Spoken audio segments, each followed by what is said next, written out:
Welcome to Second Sunday, a Zoom talk series. Today is Sunday, July 10th, 2022, 12:30 Eastern Standard Time. Today's topic is water quality challenges facing Cape Cod. Cape Cod's ponds and estuaries are facing water quality problems driven by excess nutrients from poorly treated wastewater, excessive fertilization, and stormwater runoff.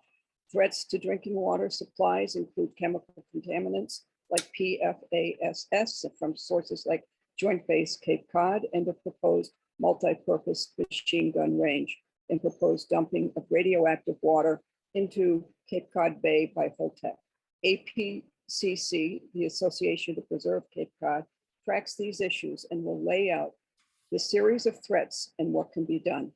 And today's speaker, please welcome Andrew Gottlieb, the Executive Director of the Association to Preserve Cape Cod and on his fifth term on MASSDEP Select Board, prior consultant providing client services in the areas of water quality and energy efficiency, served as the Chief of Office of the Commonwealth of Development under Governor Romney, and spent 18 years as MASSDEP in a variety of program and policy positions. I'm the moderator, Erica Adams, and this is presented by the Peace and Social Order Committee that I'm clerk of West Falmouth Comparative Meeting. We acknowledge we're on Wampanoag land, and in specific, I'm in Massachusetts. Please welcome. Oh, it's being recorded, and you can put your questions in the chat, and there'll be a question and answer period at the end. Please welcome Andrew Gottlieb. Thank you for coming. Andrew? Yeah, thank you. Appreciate everybody taking time out of a beautiful Sunday afternoon to talk about these issues. So APCC, for those that don't know it, we're a 53-year-old environmental advocacy and education organization that's been working on issues of import across the Cape since our founding in 1968. We've worked on everything from original reason for being, which was to prevent the Army Corps of Engineers from dredging the Great Nauset Marsh into a deep water port, to supporting land acquisition, zoning reforms, creation of the Cape Cod Commission, creation of the Joint Base Cape Cod, Upper Cape Water Supply Reserve, and now we are focusing a lot of our energy and efforts on related challenges of climate change and adaptation, as well as water quality, in particular ponds, lakes, and estuaries.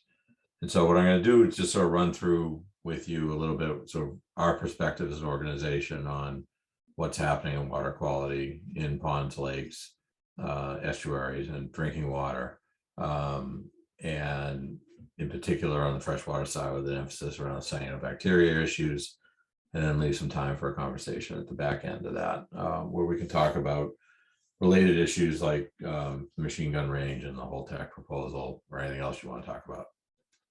So I'm going to start off. We publish something called the State of the Waters Cape Cod report in the fall of every year, the last 3 years going, and it's our intention to do so going forward. And the purpose of that report is to take information that's already in the public domain and distill it and present it in a fashion that makes it understandable and accessible to the broader public. Ideally, we would like, especially in the estuarine environment, to begin tracking progress and improvement on water quality. That's not the role that it's served since its inception. We're continuing to see declines in water quality across the board in all three areas that we evaluate. And our purpose in putting this report together is both to inform the broader public and to educate and empower the public to take action on issues of concern that are relevant to water quality. And so what I'm going to emphasize today is sort of the assessment and results, but I would encourage people to take some time to go to the report and look to see what types of actions you can take. We break our recommendations down into actions at state, county, and local levels, so that you can begin to direct your advocacy in the different levels of government that can affect the issues of concern. And the issues that we deal with are different. They share some similarities, but there's also differences, and the target for advocacy and lobbying is different depending on the issue. So the whole report can be found at apcc.org.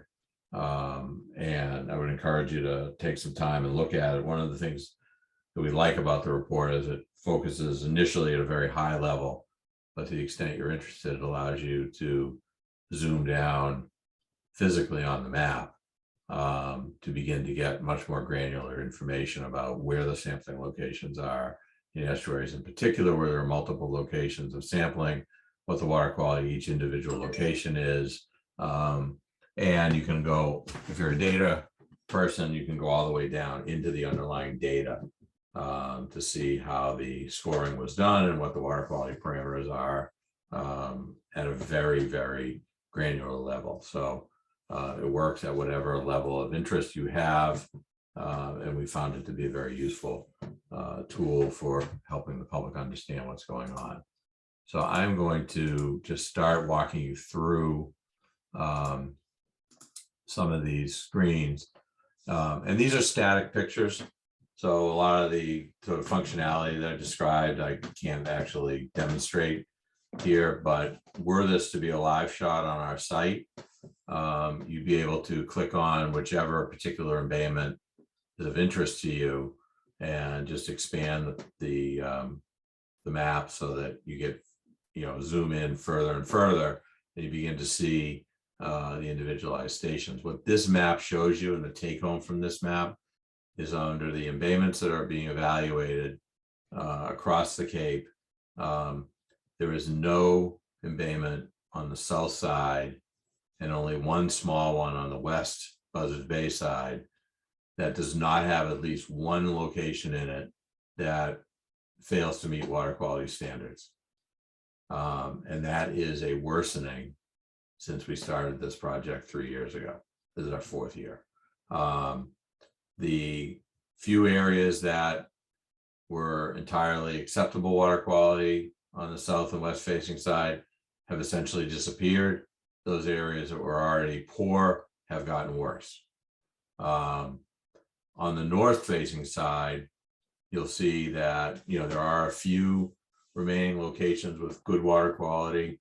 In the past year, we saw the loss of Barnstable Harbor, went from blue to red, in large part because of some upper reach stations showing signs of eutrophication from nutrient loading. That was a big loss. That is a very large, heretofore healthy system that has not been showing the signs of stress we've seen in other places. So the fact that that has tipped over was, of great concern to us. One of the reasons why the north side continues to show a little bit better water quality is that the openings in these embayments, if you look at the opening of Barnstable Harbor here, if you look at Wellfleet Harbor, they're large unconfined systems. If you think about in Falmouth, any one of your embayments and how wide the opening is, not very compared to these. So a lot more opportunity for flushing on the tide cycles. And also the north side has a 10 to 14 foot tidal exchange twice a day. Over here, 2-3 feet. So a lot more water flushing in and out, a lot less water flushing in and out. Generally development along the south facing, south of 28, basically south and west of 28, much more intense than up along the 6A corridor, but even this area is starting to show decline. So what's the problem? The problem is pretty simple. We overfeed our waterways, whether it's freshwater or saltwater. And we do it primarily through 3 sources, although one dominates the other 2. Septic waste effluent is the primary driver of poor water quality in the marine environment. We rely 85% of the properties on Cape Cod are serviced by backyard septic systems. Only 4 towns have partial sewering for public infrastructure that treats their wastewater to a high level. Portions of Falmouth, portions of Barnstable, portions of Chatham, portions of Provincetown. Every other town, as of today, relies on some combination of backyard septic systems and some nominal levels of treatment at areas that are serviced by privately owned wastewater treatment facilities, shopping malls, some condominiums. They tend to be, they're better than septic systems. They're not as good as municipal treatment. So a brand new, perfectly functioning Title V system does almost nothing to remove nutrients from the effluent. They are designed not to remove nutrients. They are designed to protect humans from exposure to pathogens. How do they do that?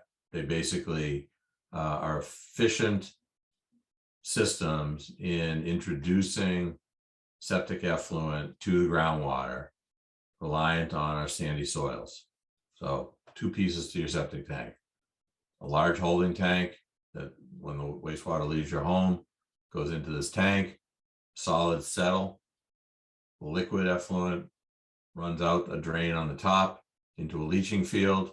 That leaching field, by code and by design and by intent, is sole purpose is to introduce that wastewater into a sandy mix so that the water goes down into the ground as opposed to up onto the surface where you can be exposed to pathogens.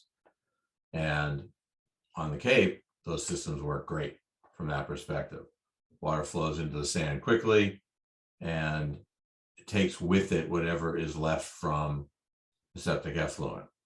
And as I said, very little nutrient reduction occurs in the septic system. Nitrogen, which is the primary nutrient that impacts water quality in the marine environment, is extremely water soluble. It moves in the ground, down into the aquifer, and then follows a path with the groundwater to the surface water feature nearest by. So if you live near a lake or a stream, odds are that groundwater first moves into the pond or the stream and then follows hydrology to the marine environment. If you live with a first surface water feature that comes in contact or is downstream from you is an estuary or marine environment, then most of that nitrogen flows freely into that marine environment. Once it's there, it serves as a nutrient food, as a fertilizer, basically, for algae that naturally exist in a healthy marine system, and feeds it to the point where it outcompetes other species. And that algae, which is a non-rooted vegetation, floats in the water column freely. You can't tell the single cells unless you look under a microscope, but they do a bunch of things. They cloud the water. And by clouding the water, they prevent sun from penetrating to the bottom and being the driver of eelgrass. Eelgrass are a very important species in the marine environment. They're indicative of healthy environments. Almost all of our estuaries were filled with eelgrass back in the 50s. Almost every one of our estuaries is devoid of eelgrass now. So that is largely because of the algae that has formed in the upper levels of the water column, not allowing enough sun to go down to the bottom to enable that eelgrass to thrive, much as a lawn might thrive in a sunny environment. That eelgrass, which is not killed by the cloudiness, is killed by 2 other features. One is cloudy water with particulates and algae in it absorbs heat from the sun. So the water is cloudy, but it's also warmer. Warm water contains less oxygen. So that puts stress on the eelgrass, and the final killer is when all the algae dies at the end of the season, settles to the bottom. If you've been around long enough, you might remember that if you went in a bay or an embayment some years ago, you were on hard sand. You know, it's a firm bottom. If you jump into most of our embayments now, you're in muck. Well, what is that muck? That muck is partially decomposed algae. And so that eelgrass, which was not killed by heat or by loss of sunlight, got smothered. And so you've got a very inhospitable bottom in these estuaries as a result of all this nitrogen entering from the septic systems. And that's our primary problem. The other two factors that contribute in a meaningful but not sufficient to be the driver of the problem is excess fertilization on lawns in particular, that both enrich the groundwater. Not all the nitrogen that's taken up, that's put on lawns, gets taken up by the lawns. The excess either finds its way down through the groundwater and follows the same pathway that septic effluent follows, or it washes directly into either the estuary or a stream or a storm drain that flows to the estuary during periods of heavy rain. And as we're seeing climate change take hold, we're seeing more frequent downpours of 2, 3, 4 inches of rain that really tend to wash a lot of fertilizer off the landscape and into these estuaries. The other source, and it's related, is stormwater. When roads were designed, the roadway engineers emphasized, for safety purposes, getting the water off the road as quickly as possible. And once it was off the road, oftentimes the best place to keep it, to send it, to keep it from pooling and ponding and flooding, was the nearest surface water feature, whether it was directly adjacent to a pond, river, or an estuary. So we have a lot of built infrastructure that contributes a load of nutrients, and nutrients are deposited from the atmosphere during rainstorms. The nitrous oxides from power plants, when the rains, they wash out of the atmosphere and they land on the landscape. And the stormwater load concentrates that and provides a direct pulse into whatever receiving water. So you could eliminate, for the most part, as a general rule, all the fertilizer and all the stormwater, and you still wouldn't make enough nutrient reduction to turn these water bodies from bad back to good. You can make a lot of progress, but at the end of the day, septic technology needs to be dealt with in a meaningful way in order for us to have meaningful water quality restoration. There are alternative septic systems out there that do reduce nitrogen loads. Less is better than more. There is not one out there that is sufficiently effective to reduce the effluent load to a level that would be needed to restore our estuaries to their historic water quality. Can't do it alone with alternative septic systems. They can help, but they can help best with and in combination with municipal wastewater investment for centralized treatment and collection, as well as other mitigations. But by themselves, they are not the silver bullet that a lot of people hope them and want them to be.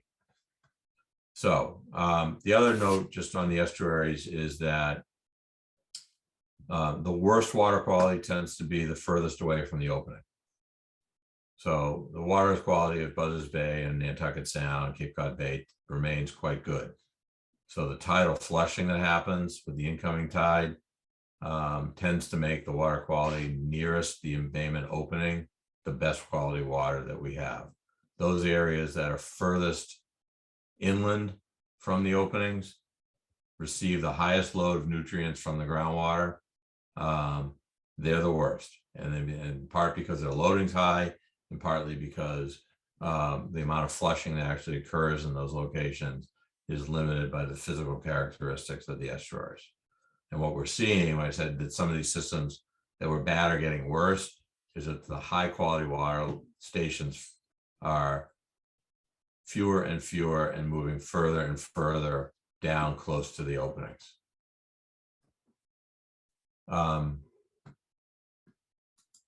Ponds. A lot less is known about ponds than the estuaries. We have a much lesser data system to capture information about ponds. There are 996 ponds on the Cape. Getting water quality information for all of them is hard. And it's generally speaking not happening. What our monitoring at APCC does, and this is the only monitoring that we do that adds to the public record that generates this report. We do cyanobacteria sampling in about 150 ponds in each of the 15 towns.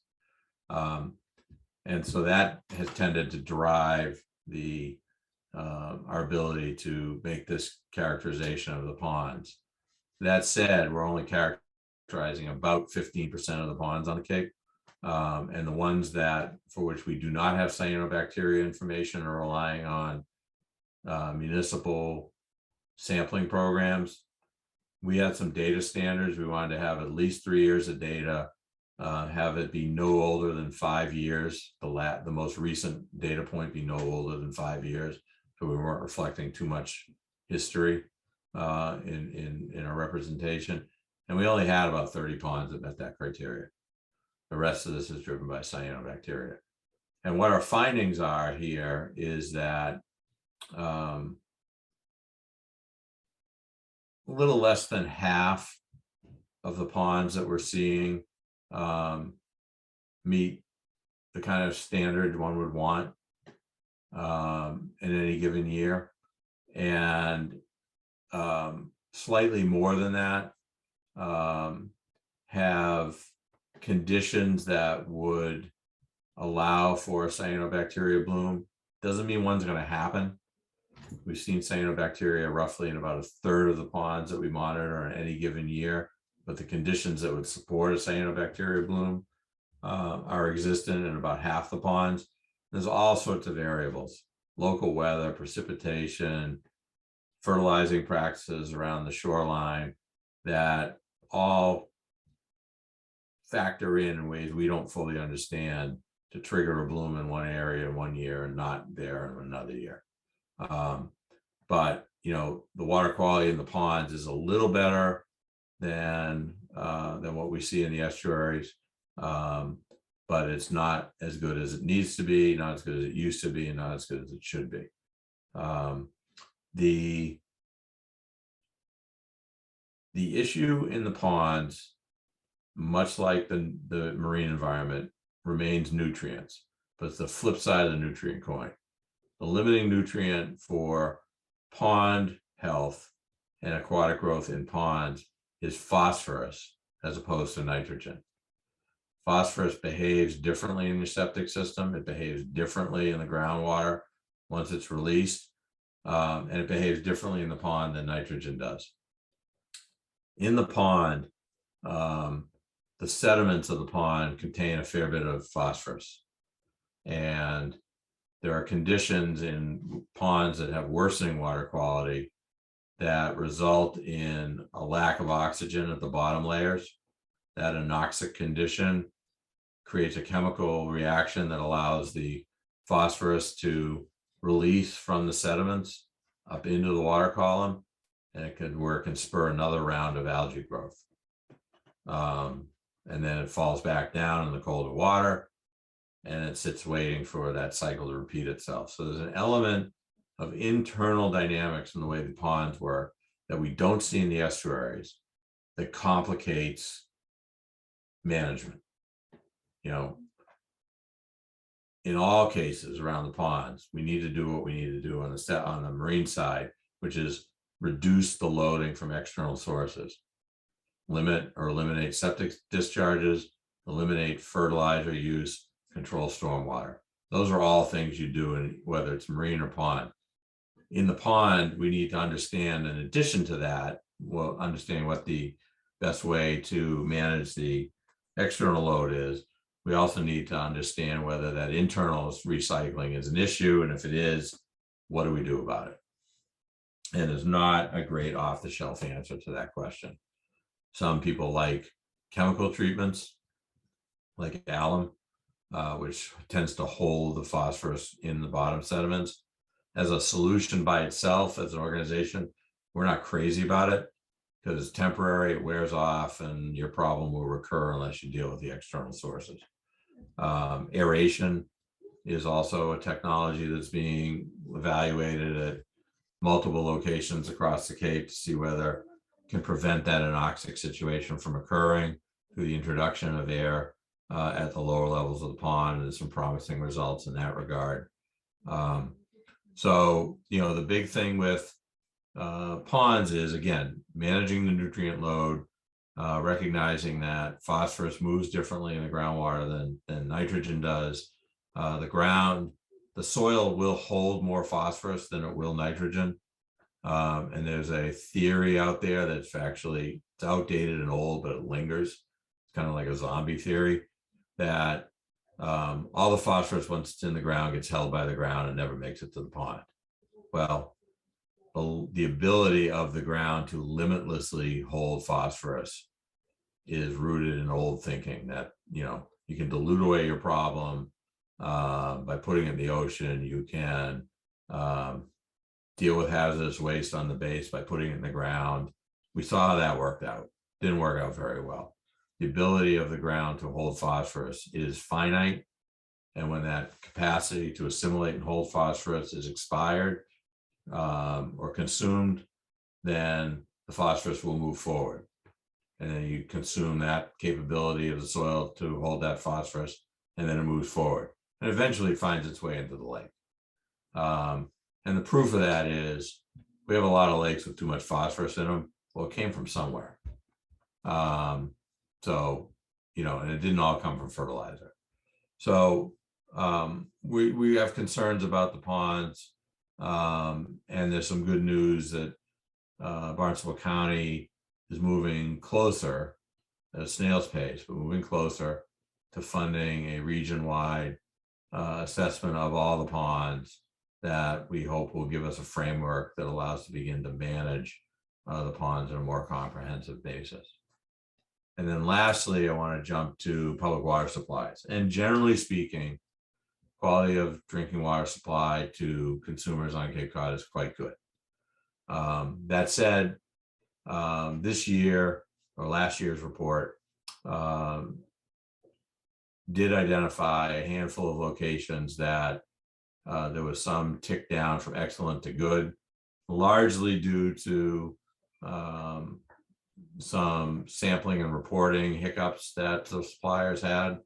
The one exception to that was Wellfleet, which actually had a contamination incident of E. coli and actually had to issue a boil water order for their customers. They are the sole pour.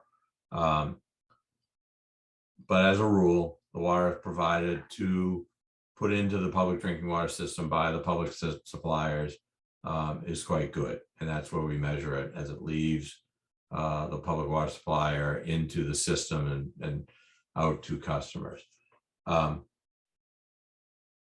So why is the water quality in the pond and the drinking water side good and not so good on the others? And it's really a simple answer. In the 70s and 80s, when the first really big building boom occurred, there was a general public consensus around the need to protect water supply areas, current and future wellhead areas. And towns did a reasonably good job in buying up the land proximate to their wells. DEP's land use regulations for drinking water supplies were quite stringent. And zoning changes were made to protect the areas around drinking water supplies to remove the most hazardous land use activities from the wellhead areas that needed the highest levels of protection. And because we actively manage our water supplies, we've got good water supplies. There was no similar consensus around the need to manage and protect the land around sensitive ponds and estuaries. And in fact, we intensified our building and activity. We made no general investment in wastewater treatment infrastructure, relied on rudimentary systems that really weren't much better than digging a hole in the backyard and dumping your waste into it. As a result, we've over nutrified our embayments and ponds, and we got what you would expect when you don't manage to preserve quality of a resource. We got poor quality resources. That's the negative side of the way to look at this. The positive side of the way to look at this is that these systems have shown that when you stop the insult, they do have the ability to respond. And so there is progress being made on Cape Cod to improve things. I want to show you one other slide, which is our cyanobacteria map. This is actually a live shot. So cyanobacteria, for those that don't know it, are a form of blue-green algae that are naturally occurring in low numbers in all of our freshwater systems. They're an important part of ecological system. They produce oxygen. They're, a useful part of a healthy environment. They too are very sensitive to temperature and nutrient load. And when fed and kept warm, they will outcompete other species of algae in the pond and have a cyanobacteria bloom. The kicker with cyanobacteria is that certain species, and some of the species we see on Cape Cod at certain densities, produce toxins, fairly potent neurotoxins, in fact, that depending on the amount and the dose and the sensitivity of the individual can cause anything from no reaction to skin irritation to organ failure. And there are numerous documented cases of dog death from ingestion of cyanobacteria contaminated waters. So for the last 6 years, APCC has been monitoring for cyanobacteria. We've expanded to all 15 towns. We're doing about 150 ponds a year, which is a big growth for us in a short period of time. It's still small relative to this number of ponds on the Cape. And this map shows you real-time results, color-coded, on the ponds that we're monitoring. And this map actually is pretty good. There's only one, you can see it if I zoom in a little bit. There's only one pond that shows up as red, which is indicative of their need for a use restriction, that people should limit their access to the pond and exposure to the pond because of presence of cyano at a potentially toxic level.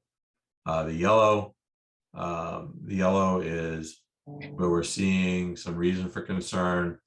Andrew, we're not seeing the cyanobacterial map. Oh, you see it now? Okay. Yes, great. All right. Sorry about that. It was showing on my screen, so I was merrily going along. So the yellow, red is, basically the color code is over here. Red is indicative of reading that, we've seen cyanobacteria in the pond in our monitoring.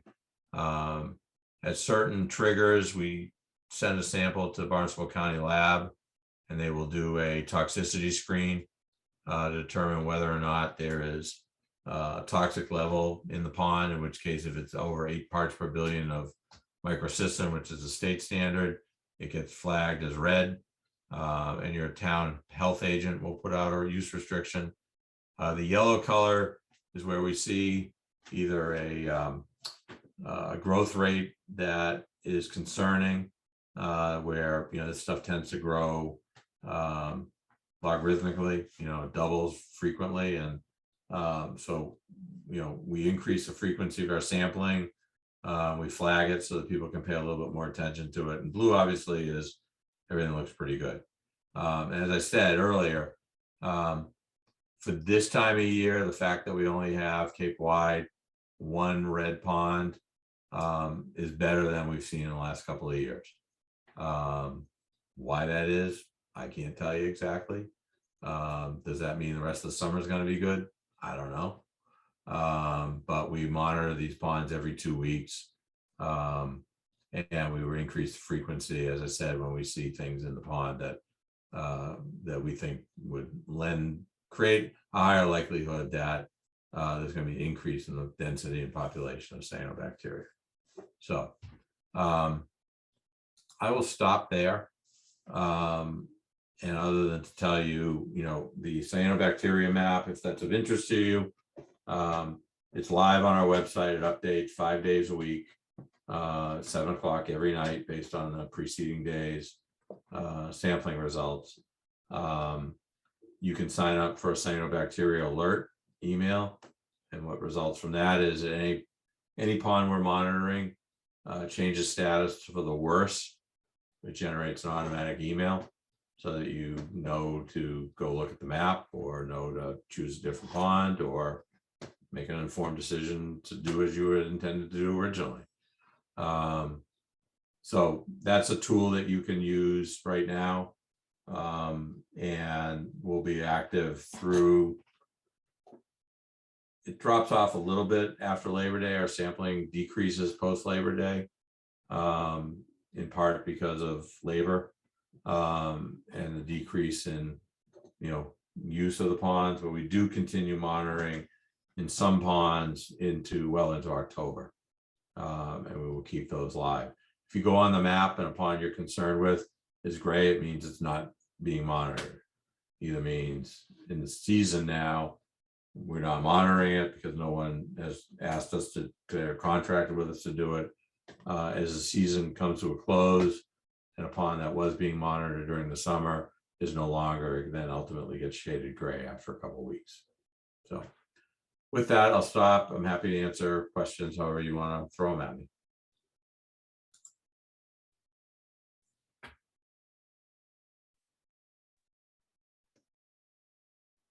The first question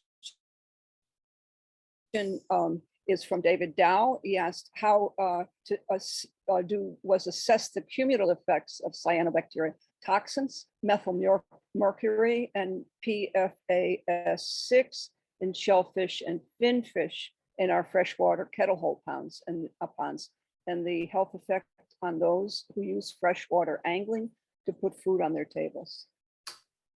Good question, David. I don't have an answer.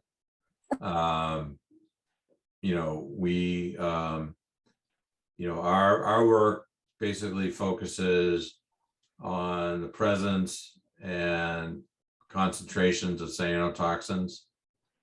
We look at it from the perspective of ingestion and dermal exposure. There are other routes of exposure. There's atmospheric, some of it volatilizes, and there's work being done across the world, frankly, on inhalation as a route of exposure. It's beyond our technical capabilities. We pay attention to that, but we're not able to add significantly to that research. We're aware of the possibility of cyano entering the food chain. And in fact, last year we did a little bit of work looking at the impact of, or the absence or presence of cyanobacteria in juvenile herring in some of the ponds where we knew there was cyanobacteria. And we did find it there. But, there's more research that needs to be done. The fact that it is in the herring obviously means that, can enter the food chain, and obviously juvenile herring, everybody likes to eat them. And so it has a potential to move up the food chain into other higher end terminal species, but a lot more work needs to be done on that.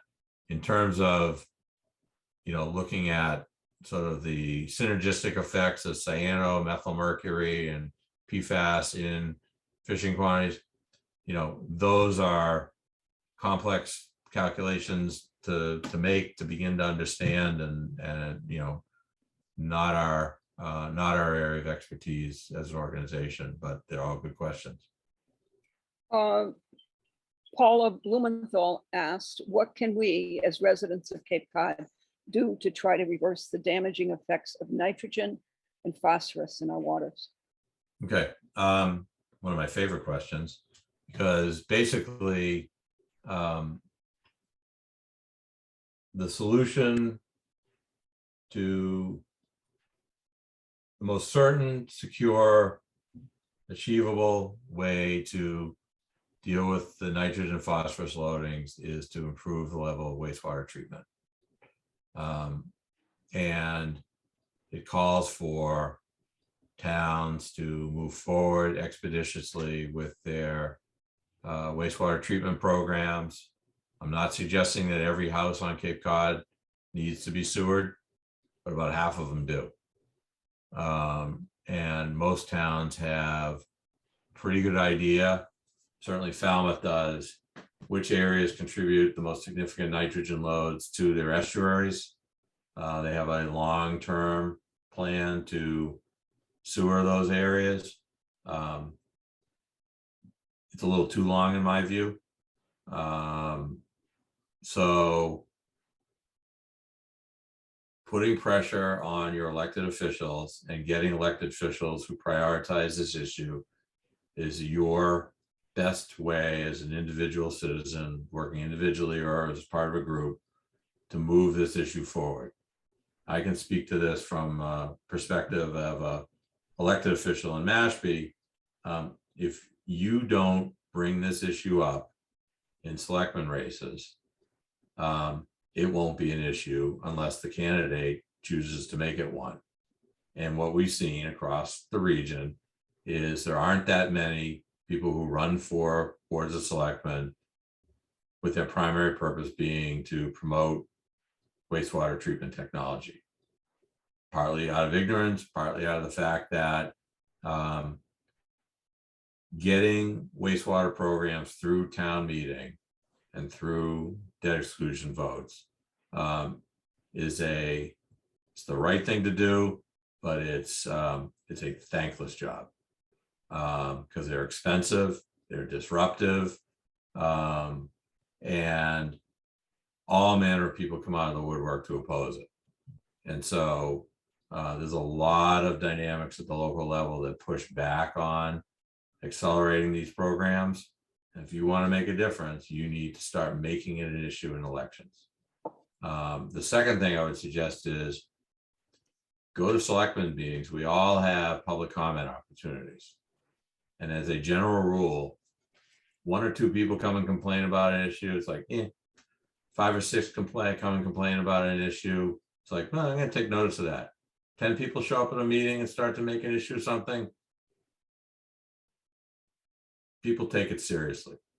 It does not take very many people showing up consistently and repeatedly to make an issue of a matter like this and to turn boards of selectmen into being from indifferent to taking the issue on. And so, that is an important thing that individuals can do. On the phosphorus side, over the last decade, the emphasis has been largely on marine.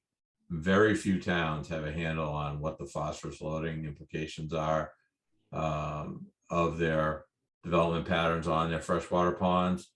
And towns need to first step, be convinced, and it may seem odd that you need to convince them of this, but you do, that freshwater ponds have intrinsic ecological, economic, and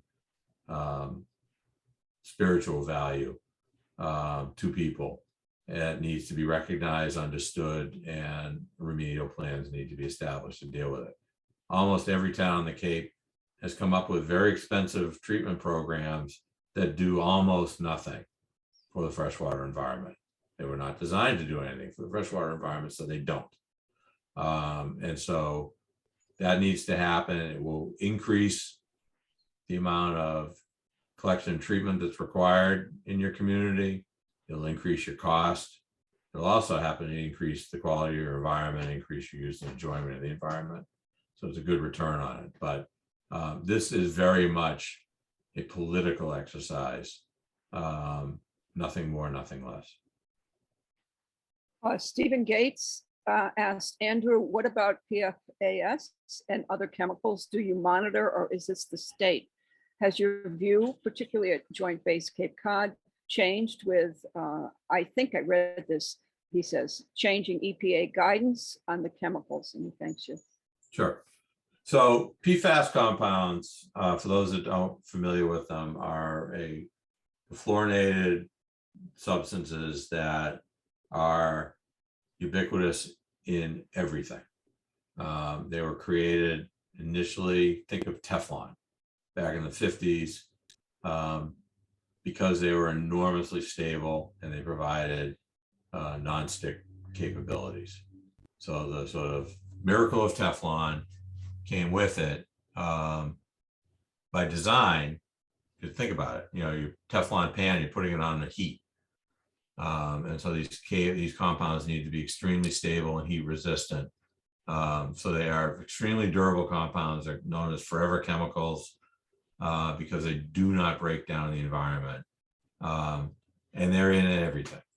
So if you think of nonstick, most of your nonstick pans have some PFAS compound in them.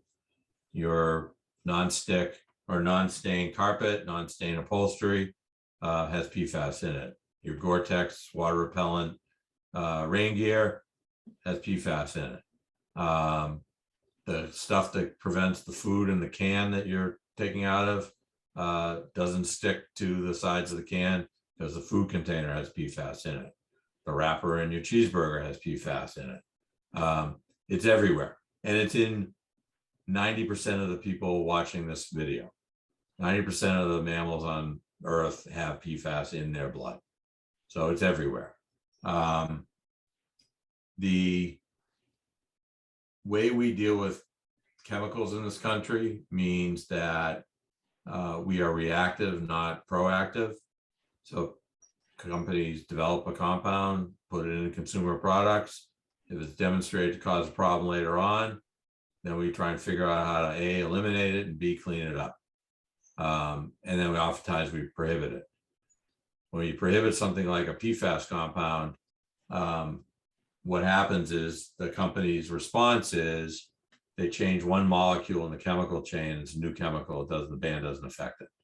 So you can't buy Teflon anymore. You can buy something called Next Gen. Next Gen is one or two molecules different than Teflon. Serves the same functions, does the same stuff, not regulated in the same way. Probably has the same health effects. So we play this game of chemical whack-a-mole, and it's kind of nutty. The state of Massachusetts adopted a standard for PFAS compounds in drinking water supplies for 6 PFAS compounds, 6 of the thousands, that was among the most aggressive nationally, went into effect in 2021, required for the first time comprehensive monitoring of public water systems for PFAS compounds. Our report this year will demonstrate and show the level of PFAS compounds found in public water supplies. It was more than we're accustomed to, but frankly, fewer than I expected. And we haven't racked up all the data yet. But there are water systems across the state that have found PFAS in them. As Upper Cape communities, we are exposed to higher levels of PFAS in more concentrated forms due to the firefighting activities at the base. They've knocked out wells in Mashpee and Falmouth. Similarly, firefighting training at the Barnstable County Fire Academy in Barnstable has knocked out and contaminated wells in the town of Barnstable. Work being done by the Silent Spring organization, Silent Spring Institute, has found non-firefighting foam PFAS in wells and freshwater systems in Mashpee and Falmouth that are likely attributable to pass-through septic systems. So we don't test for it as an organization, but your public water supplies are. There's more testing for PFAS compounds happening now than we've ever seen. So we're going to gain a broader understanding of how ubiquitous it is. There's going to be more of it. This is one of those things, if you look for it, you're going to find it. And it's going to be an expensive problem to solve. It is treatable, can be stripped from water supplies using granular activated carbon systems. They're expensive. The technology is not particularly complicated or unique, but it's expensive. Mashpee was going to spend $8.5 million to clean up or put a treatment system on the Turner Road wells until the military stepped in and met their obligations to pay for that. But it was an $8.5 million system.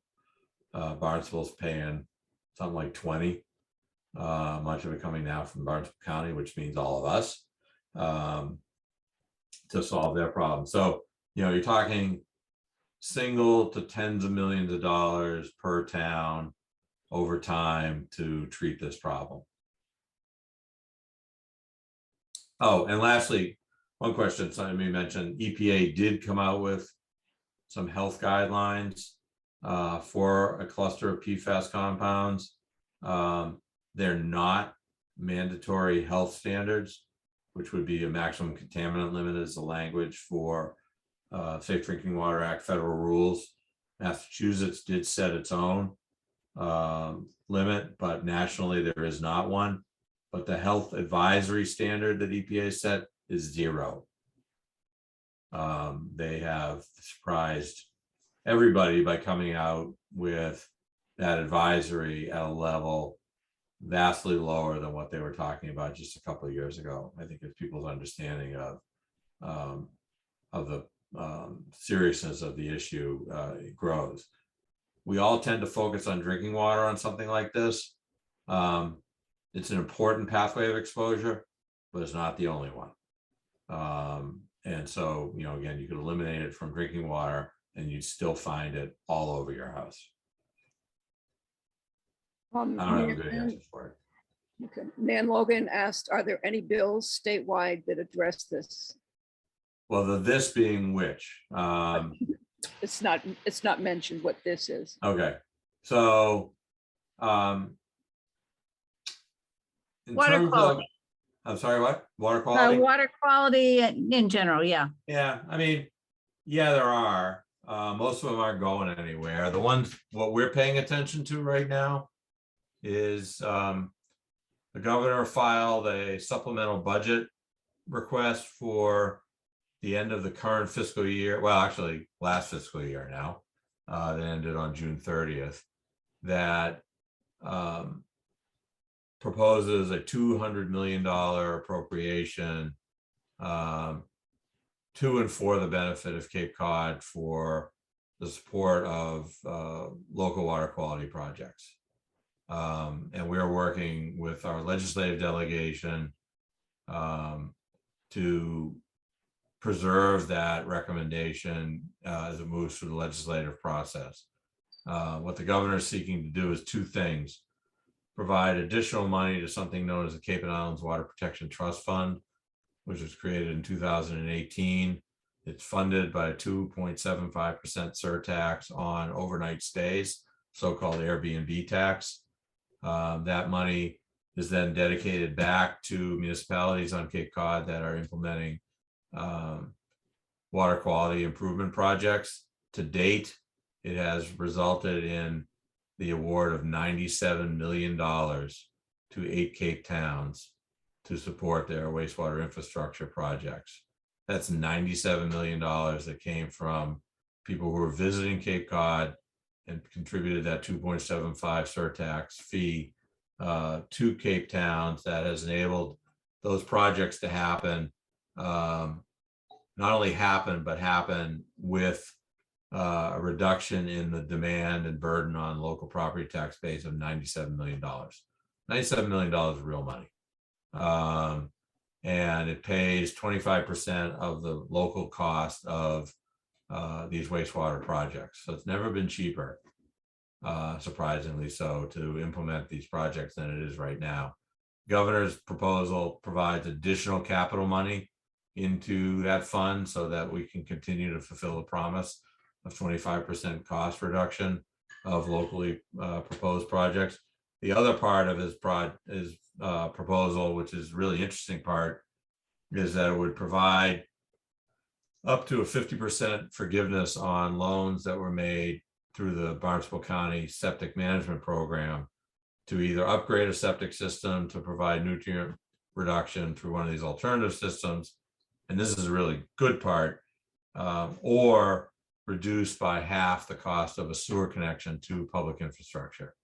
So the cost of connecting to a sewer is a private obligation between the homeowner and the town, and the governor's proposal provides a sliding scale of 25% to 50% principal forgiveness for people who are making less than 180% of the area median income. So it's targeted towards people who are either on fixed incomes or are working families that are struggling to make ends meet on Cape Cod, given our high price of housing and overall higher cost of living relative to the rest of the state. That part of his proposal is a real game changer and something we're really excited about.